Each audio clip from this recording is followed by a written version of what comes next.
Hi friends, అందరికీ welcome back to my channel. ఈరోజు వీడియోలో కొర్రమీన్ చేపల పులుసు ఏ విధంగా ప్రిపేర్ చేసుకోవాలో నేను మీ అందరితో షేర్ చేద్దామనైతే అనుకుంటున్నాను. ఒక్కసారి నేను చెప్పినట్టు కూడా ఈ చేపల పులుసు చేసి చూడండి. టేస్ట్ అయితే చాలా బాగుంటుంది.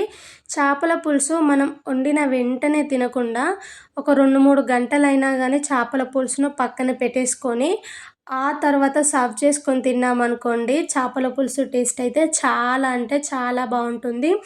ఇప్పుడు నేను చేసిన ఈ కొర్రమీను చేపల పులుసు అయితే చాలా సింపుల్గా ప్రిపేర్ చేసినాను.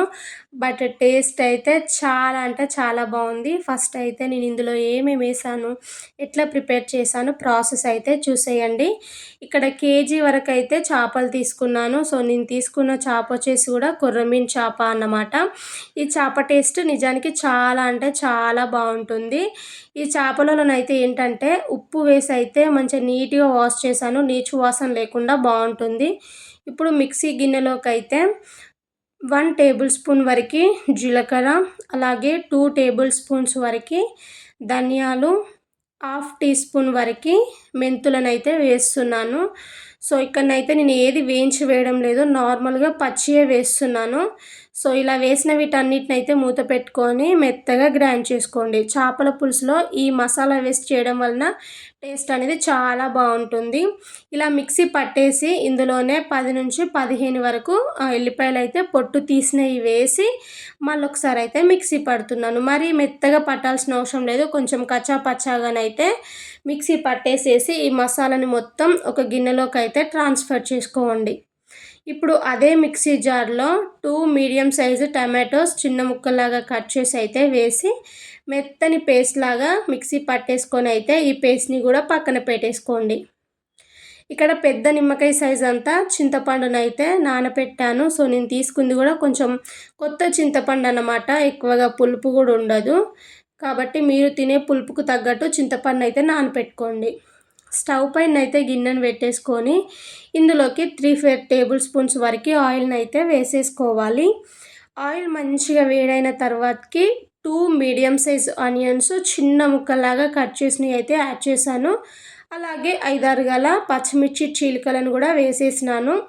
ఆనియన్స్ని అయితే ఆయిల్లో బాగా ఫ్రై చేసుకోవాలి. మనకి లైట్గా గోల్డెన్ షేడ్ వచ్చేంత వరకు ఫ్రై చేసామంటే సరిపోతుంది. ఆనియన్స్ అయితే వేగాయి కదా, ఇప్పుడు ఇందులోకి మనం ముందుగా మిక్సీ పట్టి పెట్టుకున్న టమాటో పేస్ట్ ఉంది కదా, సో దాన్ని అయితే యాడ్ చేసుకోవాలి. మీకు ఇన్ కేసు ఇట్లా మిక్సీ పట్టేంత ఓపిక లేదన్న వాళ్ళు డైరెక్ట్గా ఇందులో టమాటో ముక్కలనైనా యాడ్ చేసుకోవచ్చు. బట్ ఇట్లా మిక్సీ పట్టి ప్రిపేర్ చేయడం వలన కాస్త గ్రేవీ కన్సిస్టెన్సీ అనేది చాలా బాగుంటుంది. సో ఈ ఆనియన్ పేస్ట్ కూడా చక్కగా వేగి ఆయిల్ సపరేట్ అయింది కదా, ఇప్పుడు మంచిగా ఫ్రై అయిపోయినట్టే. 1/2 టేబుల్ స్పూన్ వరకు పసుపు, టేస్ట్కి తగ్గట్టు సాల్ట్ని అయితే వేసుకుంటున్నాను. నేనైతే 1.5 టేబుల్ స్పూన్ వరకు అయితే వేసాను. ఇందులోనే 2 టేబుల్ స్పూన్స్ వరకు కారం వేసినాను.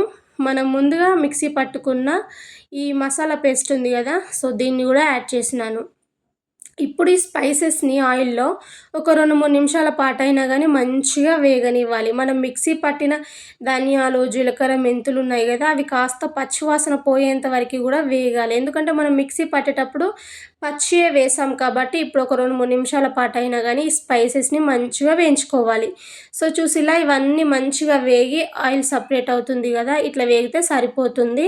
ఇప్పుడు ఇందులోకి మనం నానబెట్టుకున్న చింతపండును అయితే రసాన్ని తీసాను. సో చింతపండు రసాన్ని అయితే యాడ్ చేశాను. అలాగే ఇందులోకి 1 కప్పు వరకు వాటర్ని కూడా వేసాను.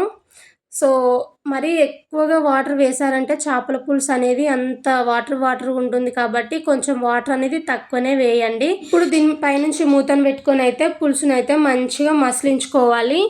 5-6 నిమిషాల తర్వాతకైతే చూడండి పులుసు అనేది ఇట్లా మంచిగా మసులుతూ ఉంది. ఇప్పుడు ఇందులోకి టేస్ట్కి తగ్గట్టు సాల్ట్ ఉందా లేదని చెక్ చేసుకోండి. నాకైతే కాస్త సాల్ట్ తక్కువ అనిపించింది, అందుకే ఇంకొక 1/2 స్పూన్ వరకు అయితే వేసాను.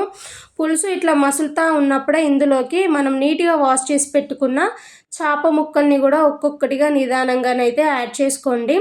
చూసారా, నేనైతే వేసిన పులుసు అనేది చేప ముక్కలకి కరెక్ట్గా సరిపోయింది.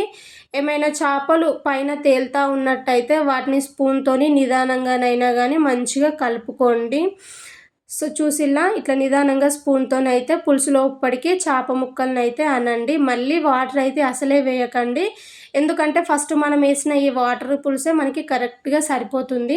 ఇప్పుడు దీనిపైనుంచి మూత అనేది మొత్తం పెట్టేయకుండా జస్ట్ హాఫ్ వరకు పెట్టేసి అయితే చేప ముక్కలనైతే మంచిగా ఉడికించేసుకోవాలి. సో ఒక 10 నిమిషాల తర్వాతకైతే మళ్ళీ మూత తీసి అయితే చూపిస్తున్నాను. మనకి ఎడ్జెస్‌కి అయితే చూడండి ఆయిల్ అనేది వదిలేస్తుంది. ఆల్మోస్ట్ మనకి రెసిపీ అనేది కుక్ అయినట్టే. ఇప్పుడైతే గరిటె పెట్టి అస్సలే కలపకండి. చేప ముక్కలు అనేవి విరిగిపోతాయి. ఏమైనా కాటన్ క్లాత్‌తోని ఈ విధంగా అన్నారంటే సూప్ అనేది మనకి సమానంగా స్ప్రెడ్ అవుతుందన్నమాట.